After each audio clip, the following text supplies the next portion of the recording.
So hi everyone, this is Saurabh Thakur. और English का exam हो चुका है, 2 दिन हो चुके हैं। तो मैंने थोड़ा सा टाइम लिया, थोड़ा सा मैं देख रहा था कि क्या प्रतिक्रिया आती है लोगों की। तो उस प्रतिक्रिया का मैं वेट कर रहा था। तो प्रतिक्रिया से याद आया कि मैं हिंदी में क्यों बता रहा हूँ। हिंदी में बड़ा मज़ा आता है। मैं हर चीज़ को सिंप्लीफाई करके बोलना चाहता हूँ ताकि जो लोग यूट्यूब पे आते हैं वो हिंदी में अच्छे से समझ पाए, क्योंकि इंग्लिश तो हम सभी लोग पढ़ते ही है ना, उसको समझना एक बड़ी समस्या है हमारे देश में।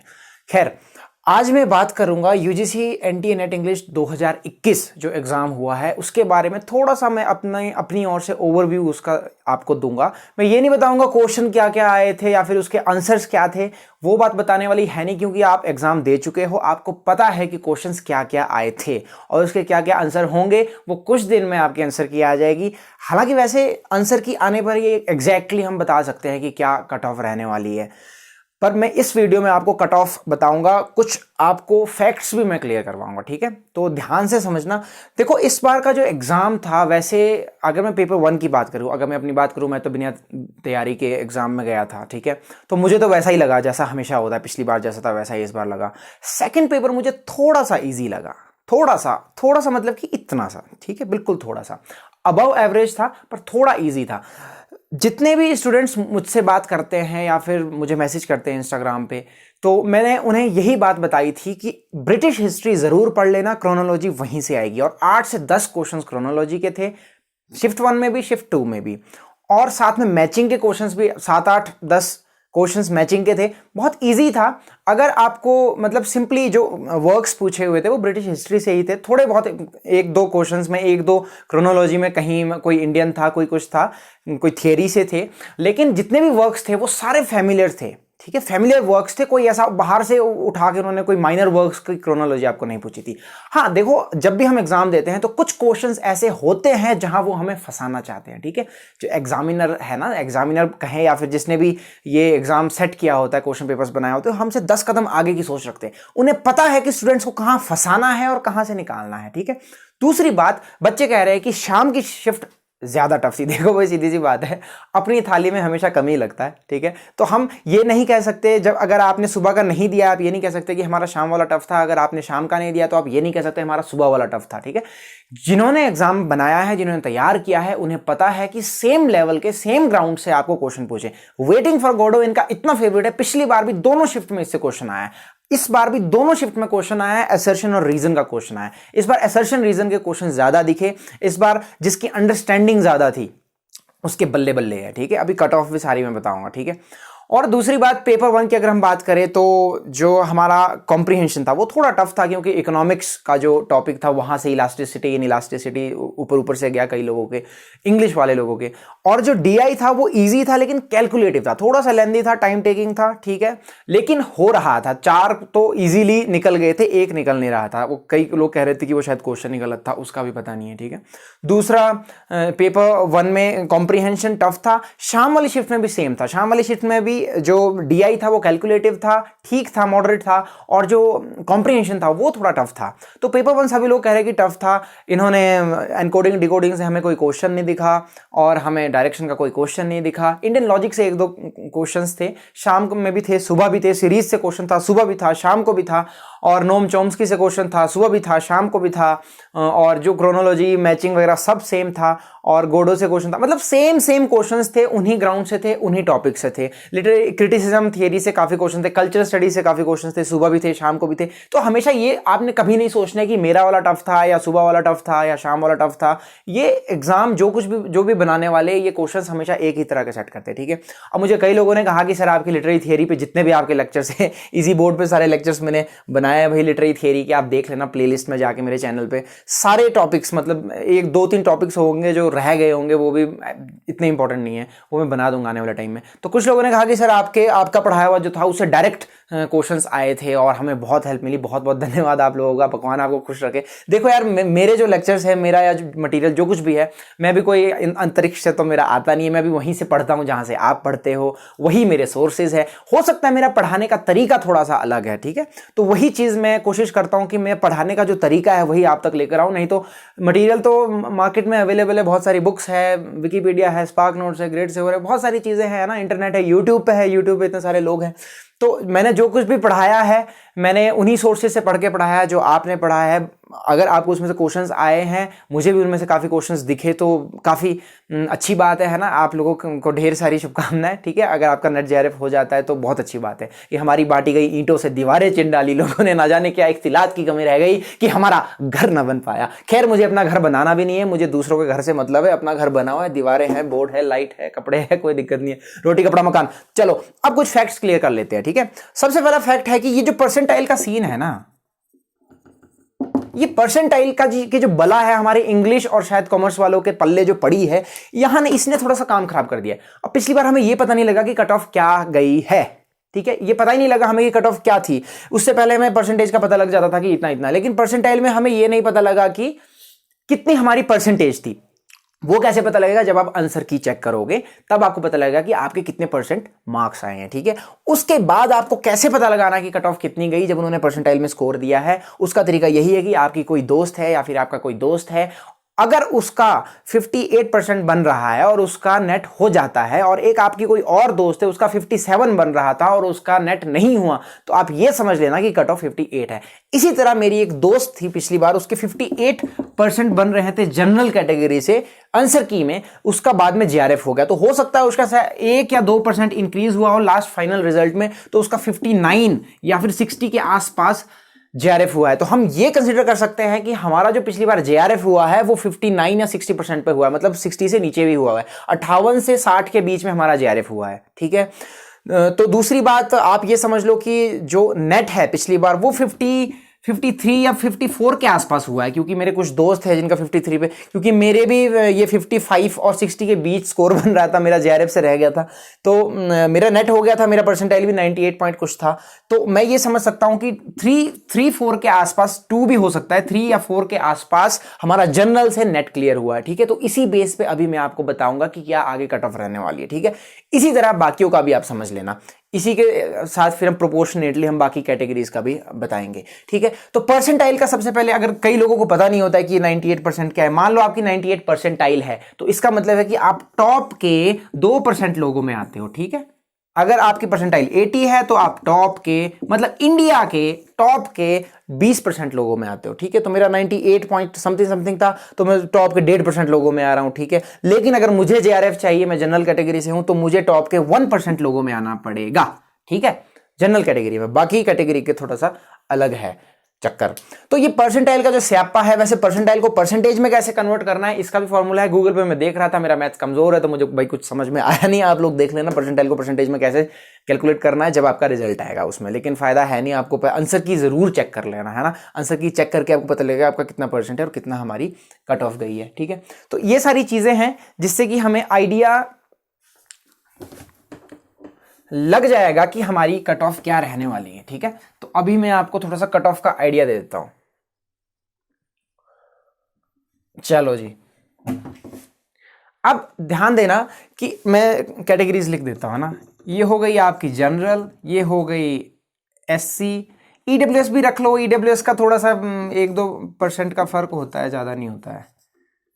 EWS general, EWS, SC, ST, यहां ओबीसी आएगा यार, ओबीसी, एससी, ठीक है।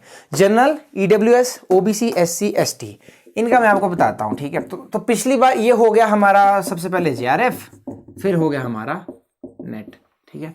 तो पिछली बार जेआरएफ हुआ है जनरल का 58-50 मतलब 59-60 के आसपास। तो इस बार जो पेपर था, पेपर 1 काफी टफ बता रहे लोग, पेपर 2 थोड़ा सा इजी बता रहे हैं, तो थोड़ा बैलेंस हो गया। बैलेंस होने का मतलब है कि जो पेपर था वो पिछली बार की तरह था, पेपर 2 थोड़ा सा इजी था क्योंकि उसमें बहुत सारे क्वेश्चंस डायरेक्ट पूछे थे, इतने डायरेक्ट थे कि मतलब एकदम से ही आंसर निकल रहा था, मतलब क्वेश्चन पढ़ने की देर थी, ऑप्शन की भी जरूरत नहीं थी, कई क्वेश्चन ऐसे थे।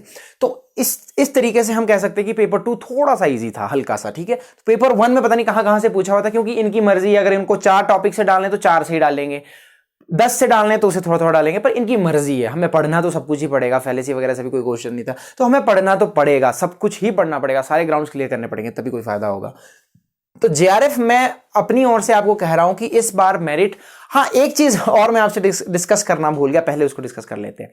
देखो, इस बार एक और चलन चला है कि हमारा जो 12% वाला जो चला था कि इस बार डबल होगा, मर्ज हो गए हैं दो एग्जाम, तो इस बार 12% लोग क्वालिफाई करेंगे या फिर 6%। तो इन्होंने क्या किया कि दूसरी बार फॉर्म निकालने के लिए इन्होंने वो पोर्टल खोल दिया। तो उन दूसरी बार जो लोगों ने फॉर्म भरा, उन 2 बार के लोगों को ये डबल पॉपुलेशन कंसीडर कर रहे हैं। तो इनका कहने का मतलब है कि जो डबल पॉपुलेशन का 6% निकलेगा वो ऑटोमेटिकली 12% होगा।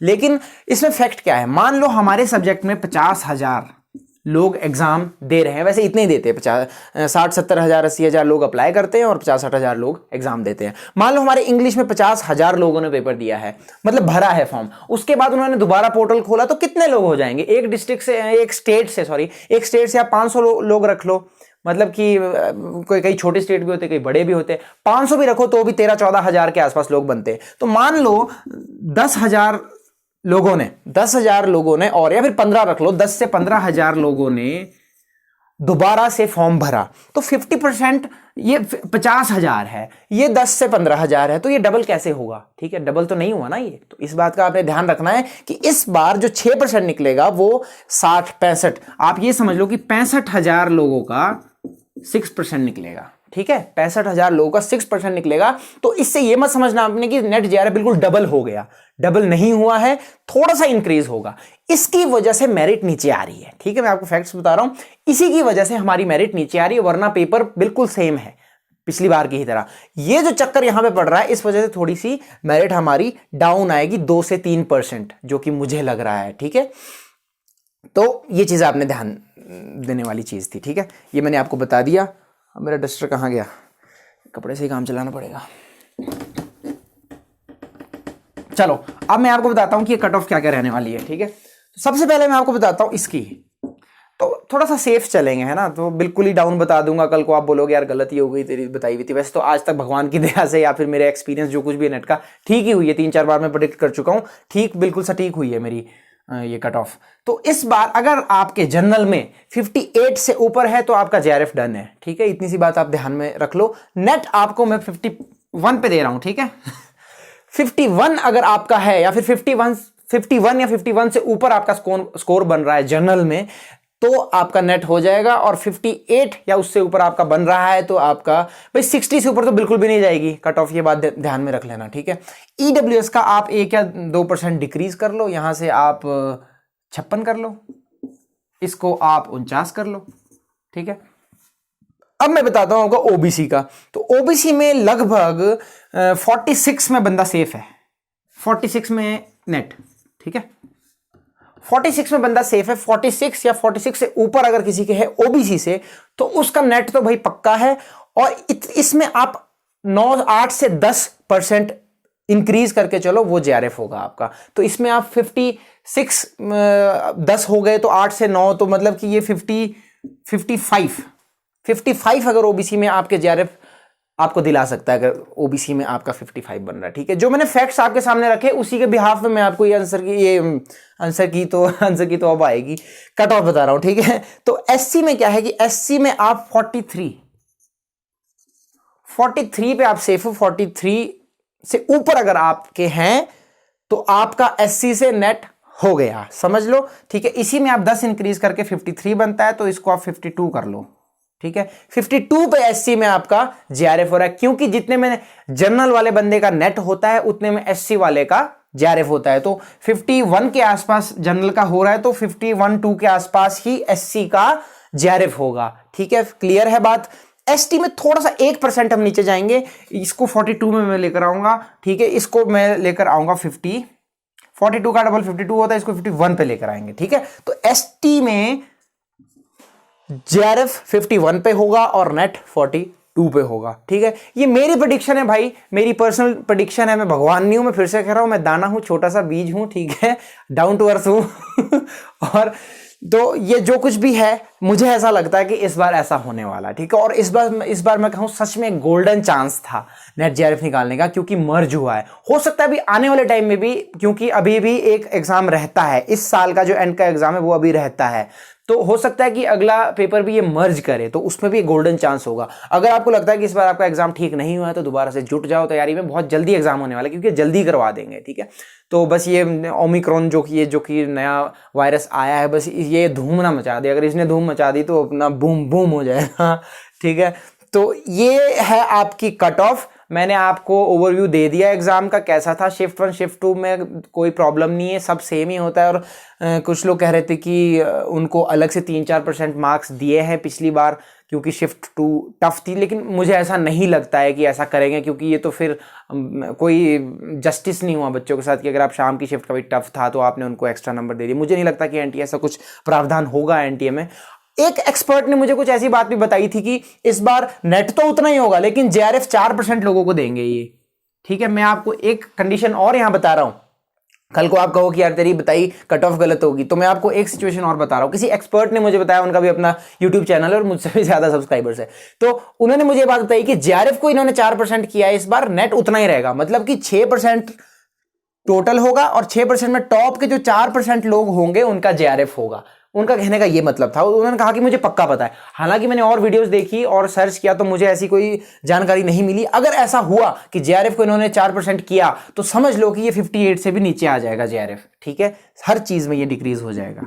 ठीक है, तो इस चीज का थोड़ा सा ध्यान रखना। बाकी खैर इस चीज पे चलो, आंसर की आती है, आंसर की देखो, उसको एनालाइज करो आपका क्या है, दोबारा से देखो आपकी गलतियां कहाँ हैं। और मुझे आप इंस्टाग्राम पे भी फॉलो कर सकते हो, बहुत जबरदस्त चीजें आपको वहां देखने को मिलेगी। दाना मल्टीटास्कर नाम है। ठीक है, फॉलो करो। कोई दिक्कत है तो मैसेज करो, कमेंट करो, कोई दिक्कत है, कुछ भी आप साझा करना चाहते हो। और खुश रहो यार, आबाद रहो, किसी की जान तो किसी की फरियाद रहो। मैं शायरी भी करता हूं, सब कुछ देखने को मिलेगा आपको। ठीक है, तो आज मेरी तरफ से इतना ही है और अब देखते हैं क्या होता है। सभी को मेरी तरफ से ऑल द बेस्ट, सभी लोगों का नेट हो जाए, जेआरएफ हो जाए और खुशियां बनी रहे सबके परिवारों में। ठीक है जी, बहुत बहुत धन्यवाद। Okay bye, enjoy your life.